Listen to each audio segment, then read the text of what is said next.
Morning, everyone. This is Lincoln. Today is 3rd of May 2021, Thursday. This time 5:40. I want to talk about 네이버에 대해서 말씀드리도록 하겠습니다. 그래도 새벽이고 좀 비가 오려고 그러는지 선선한데요. 땅은 살짝 젖어 있는데 아직 비가 막 오고 있진 않습니다. 그래서 오늘은 비가 온다 그러네요. 좀 비가 되게 자주 오는데, 물론 봄비는 아예 안 오는 것보다는 그래도 조금 오는 게 낫죠. 예, 근데 요즘 좀 너무 자주 오는 것 같은 그런 느낌은 있는데, 비가 오면 아무래도 이것저것 좀 불편하죠. 사람들이 이동하기가. 음, 어제는 뭐 주가가 결국은 한번 말씀드렸다시피 코스피는 조금 오르고 코스닥은 살짝 조금 떨어졌고 그런 상황이고, 사실은 지금은 좀 수익이 꽤 나 있어야 정상인데, 근데 좀 수익이 나신 분들이 그렇게 많지는 않은 것 같아요. 왜냐하면 이제 요즘은 개인들이 많이 똑똑해서 주도주 중심으로 많이 투자를 하셨는데, 지금 몇 개월째 주도주가 계속 못 가고 있지 않습니까? 그러다 보니까 조금 음, 주도주에다가 뭐 이렇게 조금 음, 이렇게 성장 동력 있는 리스크가 좀 있는 주식들하고 보통 이렇게 섞어서 많이 계시. 물론 주도주를 좀 더 비중은 높지만, 근데 주도주가 요즘 못 가서 거기서 수익을 못 내고 있고, 리스크 있는 쪽에선 리스크가 오히려 부각되고, 그다음에 이제 순환매수, 요즘 막 그동안 너무 안 올랐던 주식들이 오른 주식들은 개인들이 그 주식을 투자할 만 하다가 옛날에 막 좀 안 좋았던 기억들 같은 게 있어서 쉽게 못 들어가고, 그러다가 그 주식이 또 너무 급하게 오르니까 오를 때는 또 막 들어가기가 어렵잖아요. 야, 이거 벌써 많이 올랐는데 하는데, 근데 그 주식은 계속 더 가요. 그리고 주도주는 못 가고 이래서 개인들이 전체적으로 굉장히 요즘 좀 기분이 안 좋습니다. 그리고 힘든 양상인데, 물론 이제 좀 저처럼 그래도 좀 시간이 좀 있으시고 공부를 좀 많이 하시는 분들은 중간중간에 이렇게 순환매를 좀 갈아타셔서 어느 정도 수익을 내셨지만, 보통 이제 일반적으로 생업에 종사하시는 분들은 첫 번째는 바빠서, 젊은 분들은 그렇게 이제 하지 못하는 경우가 또 많으시고, 전업 투자자들은 또 너무 단기에만 매몰리다가 그런 경우도 있고, 그다음에 조금 나이 드신 분들은 또 그만큼 막 액티브하게 공부하기는 사실 쉽지는 않아서, 근데 이래저래 어찌됐든 요즘 개인들 중에서 수익을 내신 분들이 많지는 않은 것 같더라고요. 그래서 좀 안타까운데, 이제 우리 저희 상담을 요청하시는 분들 중에서 제가 이렇게 해라고 조언을 드려도 막 직장 생활하다 보면 바빠서 막 계속 때를 놓친다는 거예요. 그래서 좀 안타깝긴 한데, 그래도 우리가 이게 돈이 걸려 있고 중요한 문제 아니겠습니까? 그래서 좀 바쁘시지만 짬을 내셔갖고 순환매로 조금은 지금 옮겨 타시는 방법을 생각해 보시고, 근데 본인이 여유 자금이 아주 많거나 아주 장기 투자를 하시는 분들은 굳이 귀찮게 막 옮겨 타지 않고 그냥 이 주도주들 어차피 펀더멘탈은 좋으니까요, 그냥 가져가셔도 되는데, 어찌됐든 근데 그런 분들도 마음은 조금 힘드신 것 같아요. 너무 안 움직이니까. 뭐 그래도 적립식으로 들어가시는 분들은, 예전서부터 꾸준히 들어오셨던 분들은 수익이 많이 어느 정도 나 있기 때문에 그런 분들은 그래도 좀 걱정하실 게 없는데, 최근에 들어와서 이제 들어가기 시작하신 분들은 아무래도 수익이 안 나 있기 때문에 좀 마음이 힘드신 것 같더라고요. 그래서 어찌됐든 개개인에 맞는 상황에 따라 전략을 잘 세우셔야 되는데, 어차피 인베스트먼트 투자라면 어느 정도 시간과 노력은 약간은 투자를 해야 되거든요. 그래서 본업에 바쁘신 거는 알지만, 그래도 본인 이왕 투자하기로 마음을 먹었다면, 근데 여기에 너무 매몰돼서 본업을 소홀히 하면 그것도 또 문제고요. 근데 이제 음 보통 어느 정도의 단계에 올라가면 보통 약간 미치는 시기가 필요하긴 하거든요. 약간 크레이지 시기가 좀 있어야 하고, 그것이 살짝 지나면서 이제는 조금 안정된 걸로 시간을 너무 투자하지 않아도 어느 정도 이제 기본이 잡혔기 때문에 조금만 투자해도 이제 그 정보들을 빨리빨리 습득할 수 있는 능력들이 있지 않으십니까? 그래서 예를 들면 제 방송 같은 거를 좀 건너뛰기 해서 보시면서 중요한 부분을 빨리빨리 캐치를 해 나가신다든지, 또 이제 유명한 애널리스트들, 좋은 분들 많잖아요. 그런 방송들 몇 개 챙겨 보시면서 빨리빨리 이렇게 좀 나름대로 노하우를 잘 활용을 하셔서 지금 이 정도 그래도 전반적으로 이 정도 나쁘지 않은 흐름 아닙니까? 요즘 이제는 예전에 계속 좀 그래도 3월, 4월에 답답했던 흐름에서 좀 벗어나서 5월 달부터는 그래도 물론 중간중간에 출렁임은 있지만 요즘은 이 정도 흐름이면 나쁘지 않다고 봅니다. 이 정도 흐름에서 수익을 못 내신다고 하면 여러분 포트폴리오 상에 분명히 문제가 있는 겁니다. 그래서 저한테 상담을 한번 요청을 좀 하시면 좋을 것 같고요. 온오프라인으로 제가 무료로 상담을 해드리니까요. 제가 뭐 아는 거는 별로 없지만 그래도 제가 뭐 수익을 어느 정도 내고 있고 여러분한테 수익을 낼 정도의 그 정도 실력은 갖추고 있습니다. 그러니까 너무 걱정하지 마시고요. 저한테 연락을 주시면 제가 아는 한도 내에서 성심성의껏 본인의 또 상황에 맞게끔 그렇게 어드바이스를 드리도록 하겠습니다. 지금 네이버 주가가 지금 36만 3천원, 어제도 1.09%가 빠졌어요. 42주 전고점이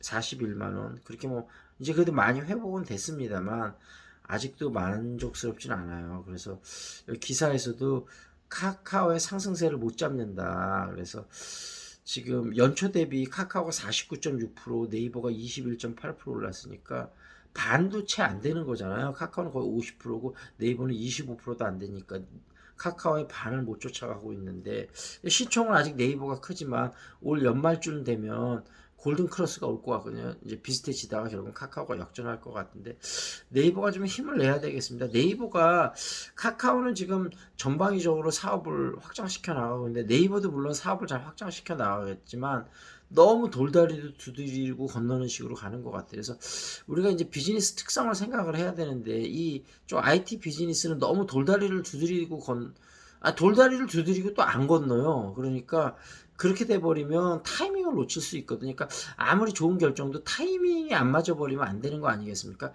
특히 지금 IT 같이 모든 게 빠르게 되는 것은 타이밍이 생명인데, 그러니까 조금 잘못된 결정이라도 시기가 맞아서 오히려 막 하다 보면 오히려 그래도 괜찮은 결과가 있는데 아무리 좋은 결정을 내린다 하더라도 타이밍이 너무 안 맞아 버리면 그렇다고 너무 무분별하게 막 하는 것도 문제겠지만 너무 의사결정이 늦어 버리면 네이버는 요즘 약간 완전히 대기업처럼 의사결정 프로세스가 너무 늦은 것 같아요. 그래서 이렇게 해서는 안 될 것 같고 네이버가 뭔가 좀 각성을 해야 되지 않을까. 이제 좀 거의 이제 카카오하고 골든크로스 오는 것이 뭐 명약 관화한데 이런데도 네이버가 위기의식을 안 갖는다면 네이버의 어떤 그 컬처에 문제가 있다고 봅니다. 이번에 뭐 좀 안 좋은 일도 있었지만 네이버 안에 좀 그런 여러 가지 문제들을 좀 해결을 해야 되지 않을까 그런 식이고요. 근데 아직까지 뭐 펀더멘탈이 좋기 때문에 대부분 애널리스트는 아직까지도 매수 관점은 유지는 하고 있습니다만 카카오에 비해서 너무 매력도가 떨어지는 거죠. 그래서 그 네이버가 2020년에 이제 1조 2천억 원 정도의 그 이제 그 어떤 비용 증가가 있었는데 2019년에 비해서 16.3%가 있었는데 지금 마케팅에서 페이 적립금이 비싸지고 웹툰 등 신사업의 마케팅비가 많이 올라가서 이런 비용이 52.5% 작년이겠죠. 그래서 5,459억이 됐고 2021년에는 요런 비용들이 그 뭐죠? 또 많이 늘어날 걸로 예상이 돼요. 그래서 그 어떤 인건비라든지 이런 비용이 한 29.5% 증가할 거라고 생각이 되고 마케팅비 이런 부분들이 또 한 40.7% 큰 폭으로 증가를 하는데 대신 다만 매출도 올해 이제 하반기부터는 많이 늘을 것 같아요. 문제는 근데 하반기라는 거. 그러니까 상반기 거의 6월 달까지는 좀 지지부리는 흐름이 이어날 것 같고 7월, 8월 달부터는 슬슬 좀 반동을 할 것 같긴 한데 그래서 이제 대부분 전문가들이 한 50만 원에서 60만 원대 정도의 지금 주가를 먼저 단기적으로 예측을 하고 있어요. 그러니까 상승 여력은 있기는 한데 그래서 2021년에는 2020년보다 한 24에서 25% 정도 매출 증가를 할 거로 예상이 되니까 나쁜 거는 아니죠. 근데 카카오는 뭐 한 50%. 그러니까 거의 보면 요즘 성장이 모든 게 카카오가 뭐 연초 주가 상승률도 그렇고 매출 상승률도 그렇고 카카오가 항상 네이버의 2배를 하는 것 같아요. 그러니까 경쟁사가 2배를 나의 2배를 하고 있다면 뭔가 좀 생각을 해봐야 되는 건데 같은데 네이버가 너무 요즘 전략이 없이 움직이는 건 아닌데 전략의 타이밍이 늦는 것 같아요. 그래서 이제 뭐 어찌됐든 올해는 영업이익률은 정상화될 걸로 생각이 되는데 지금 네이버도 뛰고 있습니다. 근데 이제 문제는 카카오는 날고 있기 때문에 이런 부분을 열심히 그냥 뛰기만 해서는 안 될 것 같고 나는 친구를 보면서 뭔가 나는 저 친구는 나는데 나는 왜 뛰기만 할까 이런 부분을 좀 생각을 해봐야 되지 않을까 생각이 됩니다.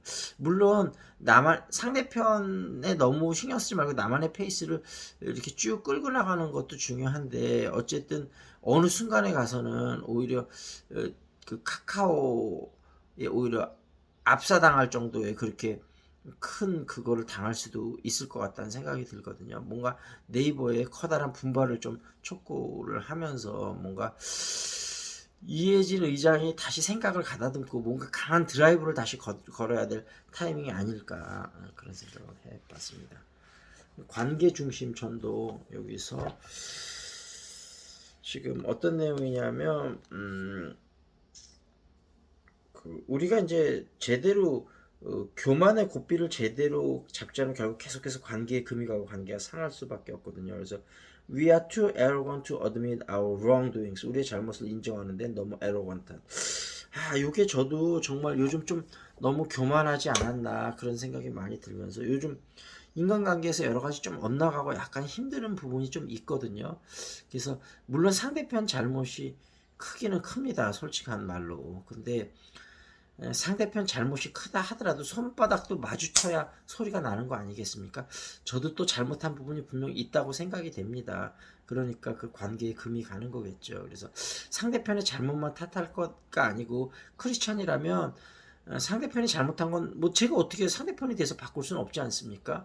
그래서 하나님이 우리 모든 인간의 죄를 용서했듯이 나의 잘못을 내가 먼저 깨닫고 정말 잘하면 상대편도 변할 수 있으리라고 생각은 하는데 이게 말처럼 쉬운 게 아니고 그렇게 마음을 먹고 제가 먼저 변하도록 노력을 했어요.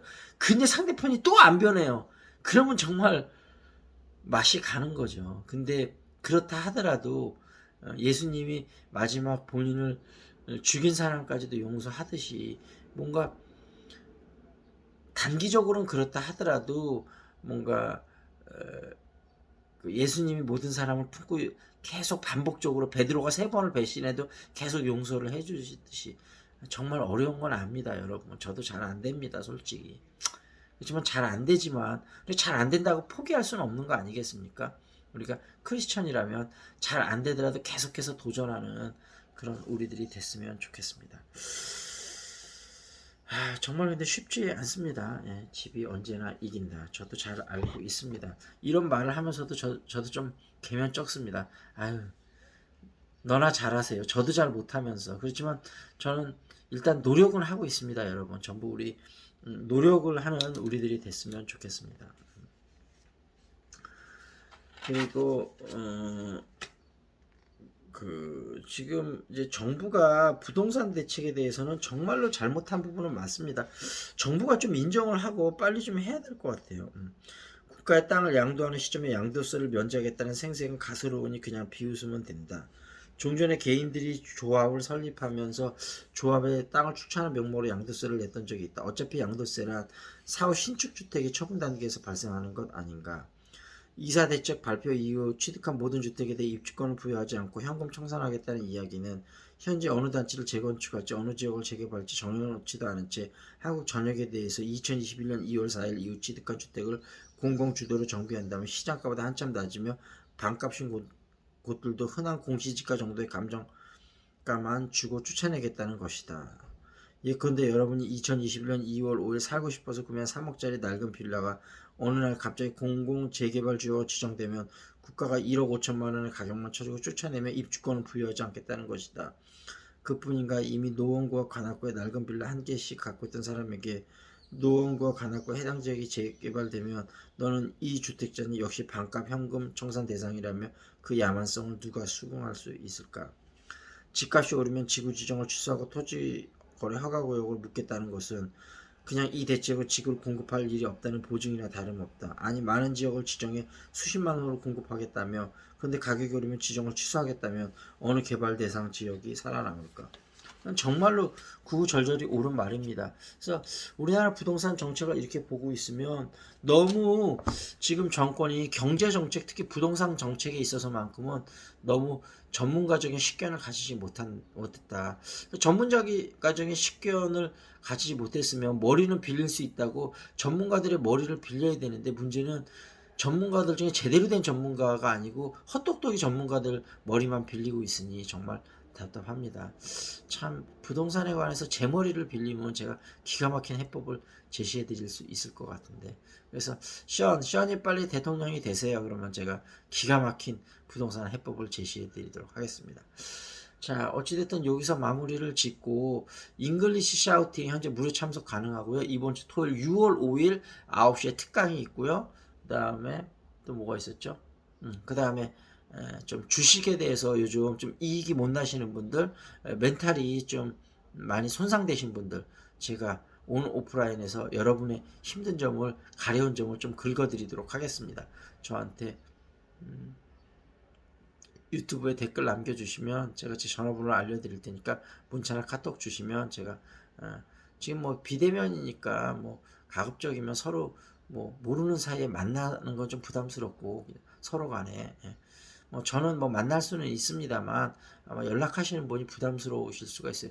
이놈이 또 뭔가 나한테 사기치려고 그러는 거 아닌가 이렇게 생각하실 수도 있을 것 같아서 아시는 기존에 아시던 분이라면 당연히 뭐 만나서 제가 피드백을 드리고 서로 모르는 사이라면 그냥 뭐 카톡으로라든지 전화 통화로 제가 좀 조심스럽게 제 의견을 전달해 드릴 테니까. 근데 물론 제 의견도 무조건 따르실 필요는 없습니다. 여러분이 판단을 하시면 좋은데 근데 제가 좀 안타까운 부분들은 제가 그렇게 잘 전달을 해드렸는데 많은 분들이 또 자기 고집대로만 밀고 나가시더라고요. 좀 안타깝습니다. 그래서 자기 고집대로 계속 밀고 나오면서 계속 손해는 봐요. 그러면서 계속 짜증은 또 내요. 왜 안 되지? 제가 저번에 그렇게 하라고 말씀드렸지 않습니까? 근데 물론 자기 고집과 소신이 있는 것도 중요하지만 때로는 다른 그래서 우리가 그 울트라 러닝 피드백 시간에도 그런 말이 나왔잖아요. 정말로 맞는 말이라면 조금 자기를 숙일지도 않은 그런 지혜가 필요한 시점이 아닐까 합니다. 자 여기서 마무리 짓겠습니다. That's it. This is Lincoln. See you next time.